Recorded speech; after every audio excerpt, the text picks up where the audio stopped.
Welcome back. હું જલ્પા ભાવનગરમાં તમારું ભાવભર્યું સ્વાગત કરું છું.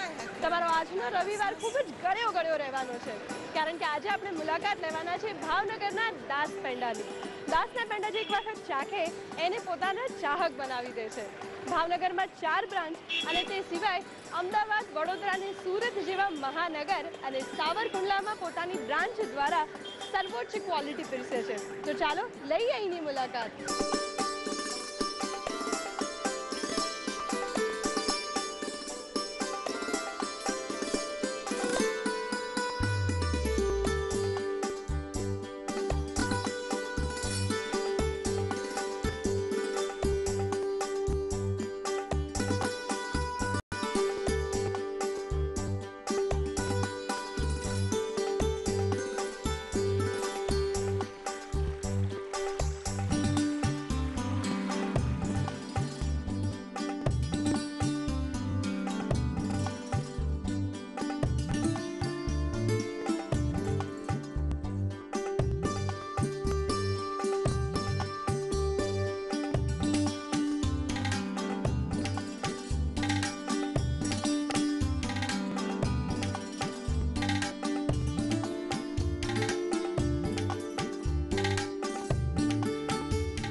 શુદ્ધ તેલના ગાંઠિયાઓ છે સિંગ તેલમાંથી બને છે, વધારે પસંદ છે. એ રોજબરોજમાં અમે યુઝ કરીએ છીએ અને એની બધી જ મીઠાઈઓ બહુ જ સારી આવે છે અને બધી મીઠાઈઓ અહીંયાથી તમે પરચેઝ કરીએ છીએ. વસ્તુઓ સારી આવે છે. આમાં કેસર પેંડા ખાસ છે, ફરસાણ છે, તમને ક્યાંય બીજે મળશે નહીં એવી ક્વોલિટી સારી આવે છે. અને બીજી કોઈ બી આઈટમ લ્યો, ગાંઠિયા લ્યો, નમકીન લ્યો, બિસ્કિટ લ્યો, જે નવી વેરાયટીઓ છે એમની સારી આવે છે. ક્વોલિટી વાઇઝ જે છે એવી તો ક્યાંય કોઈ જગ્યાએ મળે નહીં. એમની કેસરી પેંડા છે, દાણાવાળા પેંડા છે, થી માંડીને કેસરી કાજુ કતરી છે, સાદી કતરી છે, થી માંડીને હવે આ લોકોએ નવું એક ફોર્મ શરૂ કર્યું છે જે બેકરી માટેનું છે, જે ખારી છે, ટોસ્ટ છે, એમની કોઈ બી આઈટમ લઈ લ્યો. 1918 થી એક ધારા પેંડાનો સ્વાદ પૂરો પાડનાર દાસના પેંડાની ખાસિયત શું છે એ જાણી લઈએ ઓનર બૈજુભાઈ પાસેથી. બૈજુભાઈ કેમ છો? સરસ છે. બૈજુભાઈ, 1918 થી દાસના પેંડાની શરૂઆત થઈ હતી તો મને ખબર છે, પણ કેવી રીતે થઈ હતી? સાવરકુંડલા ગામમાં વનમાળીદાસ પેંડાવાળા એવી રીતે અમારું નામ જાણીતું હતું. જી. આ દુકાન શરૂ કરનાર અમારા દાદાનું નામ હતું વનમાળીદાસ. જી. એમાંથી દાસ પેંડાવાળા થઈ ગયું. બૈજુભાઈ, આટલા વર્ષોથી પ્રખ્યાત દાસના પેંડાનો એક ધારો સ્વાદ તમે પૂરો પાડો છો, તો એની ખાસિયત શું છે? 1918 થી જે અમારી પ્રોસેસ અને થિયરી હતી એ આજની તારીખે ચોથી પેઢીએ પણ એ જ પ્રમાણે અમે કામ કરીએ છીએ. હા, થોડું મોડર્નાઇઝેશન કરેલું છે, ઓટોમાઇઝેશન કરેલું છે, એટલે થોડી પ્રોસેસ ફાસ્ટ થાય, પણ બેઝિક કોન્સેપ્ટ આજની તારીખે એ જ છે અમે રાખેલો છે. બૈજુભાઈ, પેંડાની બનાવટમાં તમે ક્વોલિટી કેવી રીતે મેન્ટેન કરો છો? ક્વોલિટી જાળવી રાખવા માટે અમે બેસ્ટ ક્વોલિટીનું રો મટીરિયલ વાપરીએ છીએ, જે દૂધ હોય, ઘી હોય, કેસર હોય કે ડ્રાયફ્રૂટ હોય.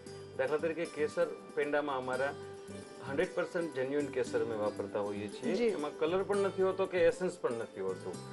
અને દૂધ માટે અમે બેસ્ટ ક્વોલિટીનું મિલ્ક અમે વાપરતા હોઈએ છીએ, જેની માટે અમારે પોતાના અમારા કલેક્શન સેન્ટરો અમે રાખેલા છે. બાકી વધારે પ્રોસેસ જોવી હોય તો તમારે ફેક્ટરી આવવું પડશે. તો ચોક્કસ જઈએ ફેક્ટરીએ જોવા માટે. ચાલો.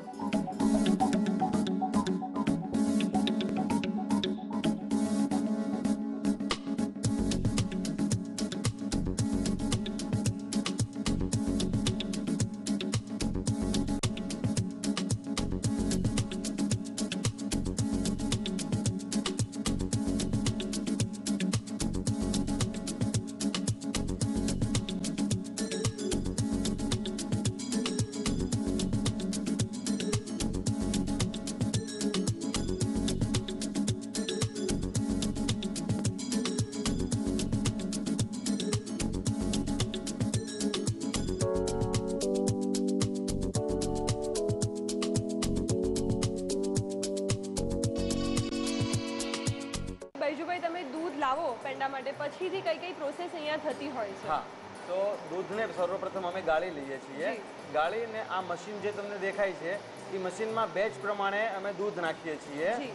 અને એને જે બેચમાં નક્કી કરેલી ખાંડ એ આ મશીનમાં જ અમે નાખી દઈએ છીએ અને આ મશીનમાં બોઇલરથી સ્ટીમ મળતી હોય છે જેની ગરમીથી દૂધ ઉકળે છે હા, અને જાડું થઈ જાય છે. અને ઘાટું થઈ જાય છે. આની અંદર માવો પણ બની શકે છે જી. પણ માવો અમે આમાં નથી બનાવતા કારણ કે આમાં જે ગરમી મળે છે એ સ્ટીમથી મળે છે જી. અને સ્ટીમની ગરમી ઓછી પડતી હોય એટલે અમે આમાં બાસુંદી જેવું ઘાટું બનાવી દઈએ છીએ જેનાથી અમારી લેબર ઓછી થાય છે અને ઓટોમાઇઝેશન થાય છે અને સ્પીડ ફાસ્ટ થાય છે. જી. અમારો ટ્રેડિશનલ ટેસ્ટ જાળવવા માટે અમારે આ માવાને આ ઘટ બાસુંદીને ફરીવાર અમારી ભઠ્ઠી પાસે લઈ જવું પડે છે. જી, એટલે જે કહીએ એક બેઝિક પ્રોસેસ જે છે કે માવાને દૂધને ઘાટું કરીને માવો થોડો જે સેમી માવો જેવું તૈયાર કરો છો એ Exactly. તમે અહીંયા કરો છો. એક્ઝેક્ટલી ત્યાંથી સેમી માવો જે થઈને આવ્યો જી. એ અહીંયા ભઠ્ઠી ઉપર માણસો માવો બનાવશે. જી. તમે જોઈ શકો છો કેટલી સ્પીડથી એ લોકો બકડિયું ફેરવે છે અને શું સ્કિલથી આ કામ થાય છે જી. જેનાથી જે વ્હાઇટનેસ જે આપણે પેંડાની જોવે છે એ આને લીધે મળે છે કે સ્પીડથી માવો બની જ રહ્યો છે. એટલે અહીંયા પકડિયાને હલાવીને માવો તૈયાર કરવામાં આવે છે. હાજી. તો કેટલી વારમાં અહીંયા તૈયાર થઈ જાય છે? ટોટલ 20 મિનિટની પ્રોસેસ ગણીએ આપણે 20 લીટર દૂધની જી. તો 15 મિનિટની પ્રોસેસ ત્યાં બોઇલરમાં થઈ છે. જી. 5 મિનિટની પ્રોસેસ અહીંયા ભઠ્ઠી પાસે થાય છે. જી. ભઠ્ઠીમાં માવો બને છે એ જ અગત્યનું છે. સાથે એની સાથે જે તમે જોઈ શકો છો કે એક માણસ માવો સતત ઘૂંટે છે જી. જે ભઠ્ઠી ઉપરથી નીચે બકડિયું ઉતાર્યા પછી પણ એને સતત ઘૂંટતા રહેવું પણ એના ટેસ્ટ માટે એટલું જ જરૂરી છે. એટલે આ પ્રોસેસ પછી માવો ફૂલ ફ્લેજમાં તૈયાર થઈ જાય છે. હાજી. જી. એમાં જે એલચી નાખવાની છે અને એમાં કેસર હોય તો એ પણ અત્યારે આ સ્ટેજે નાખી દેવાનું હોય છે. જી. બીજુભાઈ, પેંડા માટેની લાસ્ટ પ્રોસેસ કે એને એક સરખો શેપ કેવી રીતે મળે? બરોબર. જો ત્યાંથી માવો બનીને આવતો રહ્યો હવે એને અડધો કલાક 1 કલાક એને અમે ઠરવા દેશું. જી.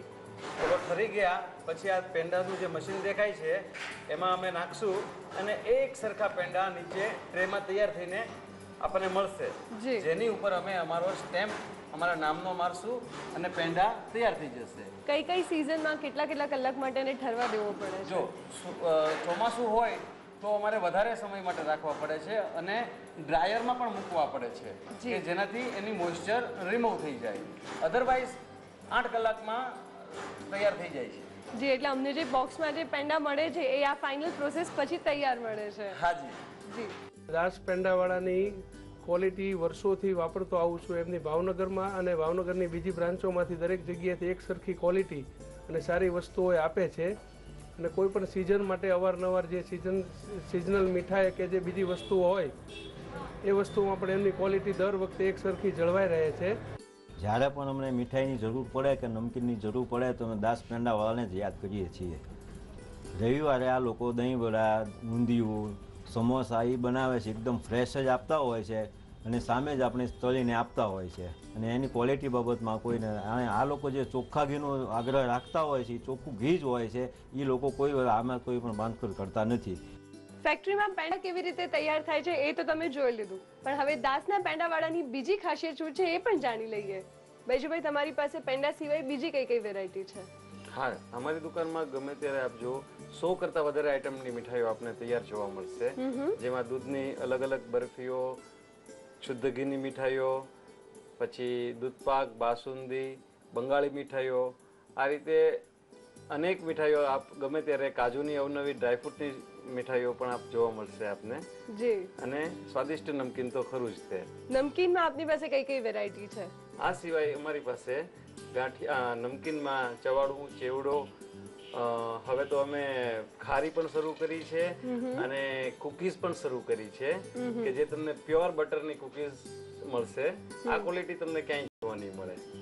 અમારી આજની આ મુલાકાત ખૂબ જ સ્વાદિષ્ટ રહી અને મેં સ્પેશિયલી ફેક્ટરીની મુલાકાત તો ખૂબ જ ઇન્ટરેસ્ટિંગ રહી. એ માટે thank you so much. You are most welcome.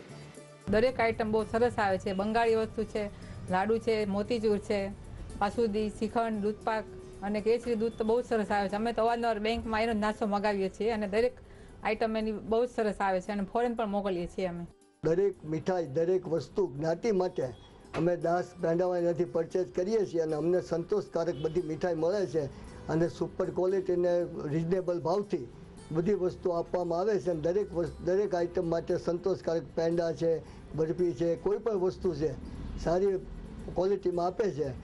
પેંડાની સાથે સાથે કાજુ કતરી, અડદિયા પાક અને ગુંદર પાક પણ એની વિશેષતા છે. દાસના પેંડાની આ મુલાકાત અહીં પૂરી કરી હું લઉં છું વિદાય, પણ તમારા માટે સ્ટુડિયોમાં રાહ જોવાઈ રહી છે નાનકડા બ્રેક પછી.